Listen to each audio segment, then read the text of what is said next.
Old friend, look at your wrist for a moment. I know it sounds trivial, but humor me. That watch you've worn for years, that bracelet your daughter gave you, that piece of metal or leather that has almost become part of your skin. Have you ever questioned what it actually does? You see, men like you have lived through decades of noise, work, responsibility, and survival. You've built things, led people, provided for those you love. And through all that, perhaps you've learned to dismiss the invisible. You trust what can be touched, measured, proven. But what if I told you that the very thing you wear every day, that small circle around your wrist, is quietly influencing your energy, your mood, your strength, even the way the world responds to you? Not by superstition, not by some new age fantasy, but by law as old as the stars. You might think you chose that bracelet, but what if it chose you? Or more precisely, what if you were following pattern written into the energy field of your own body, one that you've never been taught to read? That's what Thoth, the ancient scribe of the gods, came to remind you of tonight, because the truth is not hidden in temples or locked in secret vaults. It is in your hands. Literally, every hand is gate, every wrist hinge between the visible and the unseen. The ancients knew this. I wrote about it in languages long forgotten, carved it into emerald tablets and whispers of geometry. Your right and left hands are not equal twins. They are opposites in function but partners in purpose. One radiates, one receives. One is the sun, one the moon. And the secret of how you use them determines whether you live as a creator or as a battery drained by the world. I know, old friend, you've spent lifetime using those hands for work. Gripping tools, steering wheels, shaking other men's hands, signing papers, building things that last. But beneath the skin, your hands have always been more than flesh and bone. They are instruments of command tuned to the frequency of your consciousness. When you extend your right hand to strike, deal, defend an idea, or offer help, that gesture is more than social. It's electrical. Energy flows outward, you project your will into the world. But when you lift your left hand to your heart, when you receive something or hold someone close, the current reverses. It flows inward. That's not poetry. It's physics of the soul. Your nervous system and your energy field are two layers of the same circuit. Your wrists are the activation points where that circuit can be amplified or scrambled. Let me tell you what the Egyptians knew, not as myth but as method. They saw the human body as mirror of the cosmos. The stars above were reflected in the energy centers within. Each limb, each finger corresponded to constellations and forces. They didn't wear jewelry for vanity. They wore tools of alignment. Pharaohs, priests, builders, each knew exactly which arm to decorate, which stone to activate, which metal to conduct certain frequencies. They understood that gold attracts solar power, silver conducts lunar essence, and crystals tune into specific vibrations of thought. They used these objects not to show wealth, but to shape reality. The right hand they called the hand of Ra, the solar channel. It's the side of giving, action, leadership. When you wear a bracelet there, you're not just accessorizing it, you're building an amplifier. Whatever you believe, whatever emotion you repeat, it magnifies and sends out. If you wear tiger's eye or onyx there, you're not merely protected. You're radiating courage and authority like an invisible signal around your body. It changes how people look at you, how they react, how opportunities appear. Not magic, just resonance. Your body is an antenna. Bracelet is the tuner. The left hand, by contrast, they called the hand of Isis, the lunar gate. It's the side of feeling, intuition, and inner knowing. When you wear something there, it doesn't project. It absorbs. It pulls in the energy around you, filters it, stores it. This is why healers, mystics, and those who live by sensitivity often wear crystals like amethyst or rose quartz on the left wrist to draw on calm, compassion, and spiritual clarity. Its channel connects directly to your heart. When used properly, it opens you to grace. But when used without awareness, it turns into sponge for the world's chaos. You begin to feel other people's moods as your own. You walk into a crowded room and come out exhausted without knowing why. You've taken on energy that isn't yours, and your body pays the price. Imagine your two hands as the poles of great battery. The right hand sends energy outward, the left hand pulls it inward. When both are used consciously, the circuit flows clean and strong. But when reversed, when projection stone sits on the receiving wrist or receptive gem rests on the active one, the current misfires, the power short circuits. You feel tired, anxious, drained. Your willpower fades, your mind fogs, your luck seems off. You think it's just age, stress, or the world wearing you down, but it's really a matter of reverse polarity, an ancient mechanism working against you because you were never taught how to use it. Let me tell you something few remember. The wrist is sacred because it marks the border between action and intention. It's the doorway between what you hold and what you release. That's why shackles were placed there in ages of slavery. Not just to restrain movement, but lock spiritual sovereignty. The oppressors knew, even if unconsciously, that controlling the wrist was controlling the person's energy circuit. They bound the portals, And over millennia, humanity forgot this language. We replaced chains with watches, leather bands, smart devices, trinkets, and called it progress. But the wrist still remembers. Energy still flows there. The code still exists. You, my old friend, have lived long enough to remember the feel of real handshake. The way men once sealed trust with pressure and eye contact. That's the right hand in its full power. Giving, affirming, connecting. Now think of the times you've comforted someone, laid your left hand on their shoulder. That was the magnetic side. Receiving their emotion, taking in their pain. You've been using these circuits your whole life, performing sacred functions without knowing their names. All I ask now is that you wake up to it. When you put something on your wrist, ask yourself, what am I sending? What am I receiving? Because that's how you reclaim command of your energy. The energy I speak of is not mystical vapor. It's the same current that makes your heart beat, that lets compass align north, that animates every creature that's ever lived. The ancients called it Ka or Prana or Spiritus. Science calls it electromagnetism. The label doesn't matter. What matters is that it flows through you continuously, and your choice is either harmonize it or distort it. Every metal, every stone, every thought you carry has frequency. The bracelet acts as conductor, completing circuit between your inner world and the outer field. And whether you're aware or not, you are broadcasting 24 hours a day. When you understand this, small choices begin to matter. That old leather strap you've worn for years. Does it feel heavy, tired, or cold? It might be carrying the memory of your past struggles. Cleanse it. Give it sunlight or smoke or intention. Objects, remember, they absorb from you as much as you absorb from them. The ancients never kept talismans indefinitely. They renewed them with rituals aligned to the cycles of the moon. They knew energy stagnates, just as water does when left unmoving. I tell you all this not to burden you with complexity, but to return simplicity to your awareness. You don't need to become mystic. You only need to remember that your body is intelligent and it's speaking to you all the time. When you feel imbalanced, when fatigue clings to you for no reason, when you sense that your confidence has dulled, it may not be your age or your diet. It may be that your own energy is looping the wrong way. Take off the bracelet switch. Watch how your mood shifts in minutes. It's subtle but real. It's as though door opens, letting the wind blow through stale room. The reason I speak to you now is because humanity has reached an age of forgetfulness. We are surrounded by devices and symbols, but understand none of them. Men once built monuments aligned with stars, yet now wear brand logos aligned with nothing but marketing. You who had lived long enough to remember when craftsmanship meant something sacred can appreciate this truth better than most. The ancients didn't separate the practical from the spiritual. They knew that every action, even wearing bracelet, could be either statement of power or surrender. Ignorance. I want you to feel the weight of that truth, but not as guilt. Feel it as possibility, because if simple object can drain you, then simple act of awareness can empower you. The same wrist that once carried chains can now carry your sovereignty. When you choose what to wear, you are not making fashion decision. You are tuning an instrument. You are deciding what kind of music your energy will play in the symphony of existence. So here is my invitation, spoken soft. Into the current of your awareness, begin observing your hands. Notice how they move when you speak, how they react when you feel strong or afraid. Notice which wrist feels heavier, which feels lighter. These are not random sensations. They are messages. You can start to live as the conductor of your own energy instead of its unconscious passenger. You can use your right hand to shape your world and your left to receive the world's answers. This is the dialogue between you. Cosmos, and it has been happening since before your first breath. The mystery isn't in temples or scriptures.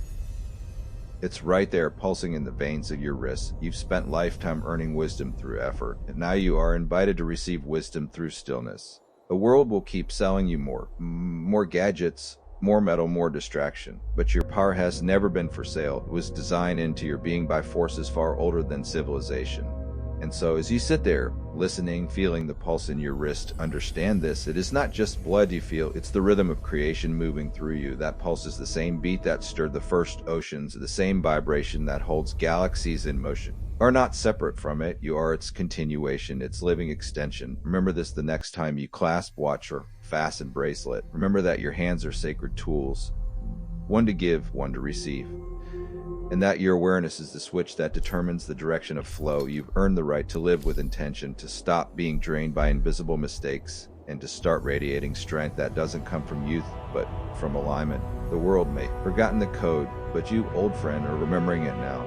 And that remembrance is the beginning of power. Old friend, I see the question in your eyes. You've heard what I told you before about the energy that flows through your hands, and now you're wondering, how do I use it? How do I take this invisible truth and make it work in the real world, in this life I'm still living? That question, that hunger for understanding, is the mark of soul that hasn't gone numb. You may be older now, but age doesn't dull the spirit. It just removes the illusions. So, let me show you what most never learn: how to turn awareness into mastery, how to use what's already in your hands to shape the world instead of being shaped by it. Because the secret was never meant for temples or monks or men in robes. It was meant for people like you, men who've lived, who've built, who've suffered, and who are finally ready to remember. You see, the great mistake of this age is that we've forgotten the direction of energy.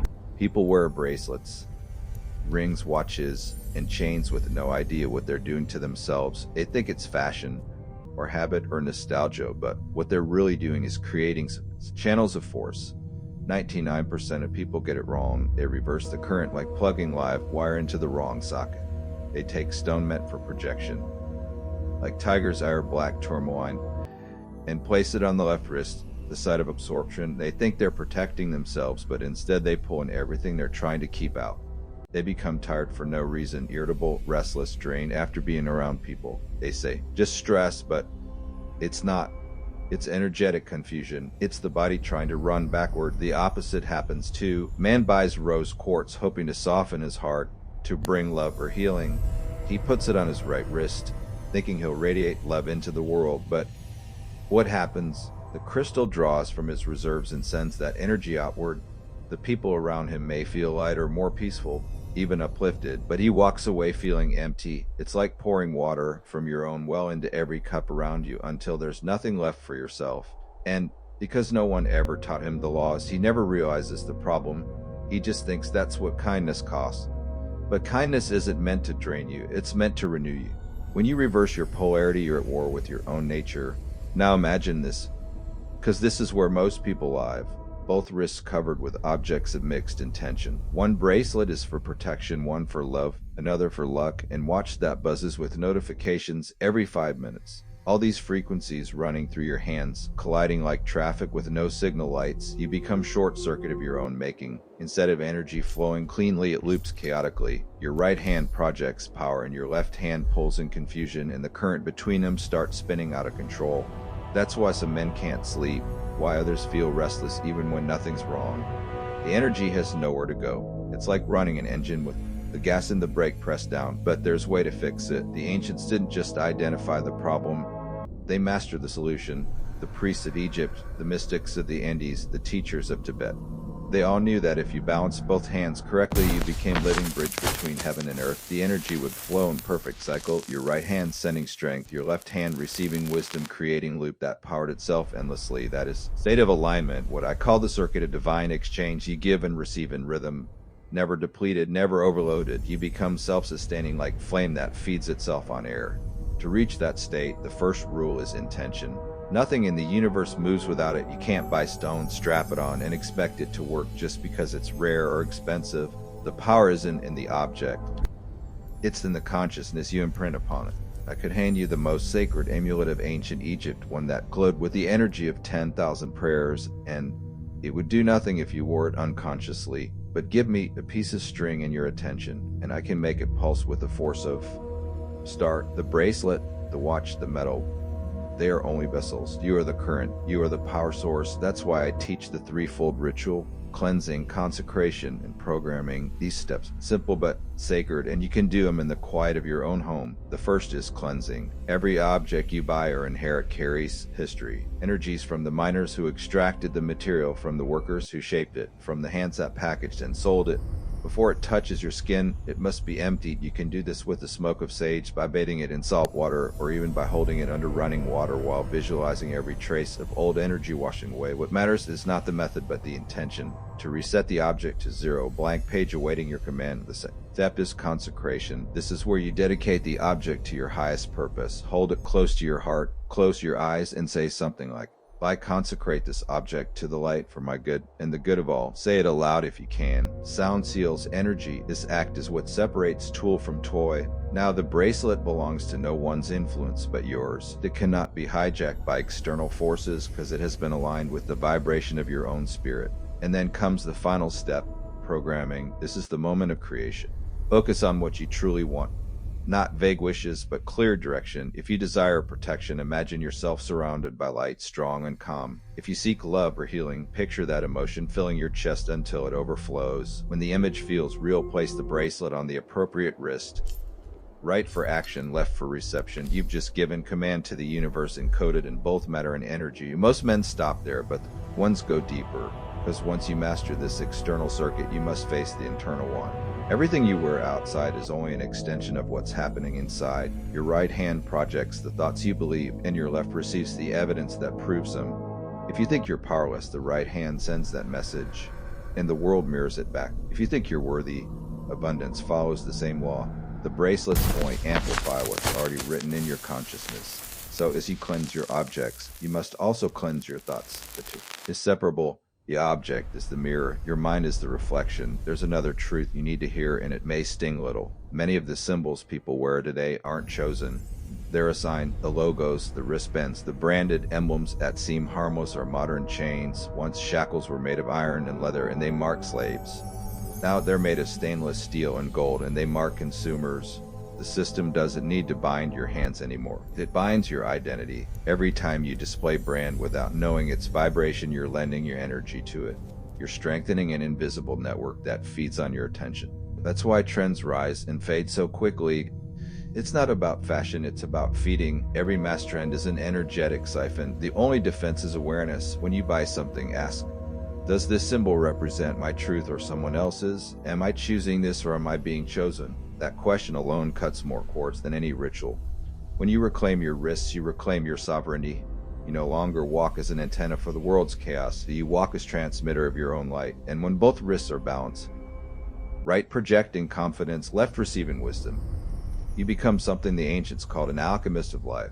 Every gesture becomes intentional. You open door and energy flows with you. You shake hand and both people feel stronger. You speak and your words carry the charge of conviction that no youth or charisma could imitate. That's what real power feels like. Not dominance, but harmony. And harmony has its own language. Once your inner and outer circuits align, you start to notice things others miss. You walk into a room and instantly sense its mood. You meet strength and know whether their intentions are good or heavy. You dream and your dreams begin to guide you like coded messages from the field itself. These are not miracles. They are your natural senses awakening after a lifetime of noise. You were born with them. You just learned to ignore them because no one told you they were real. But they are, and they are waiting to serve you. I've watched countless generations of men lose themselves chasing external control. Money's respect.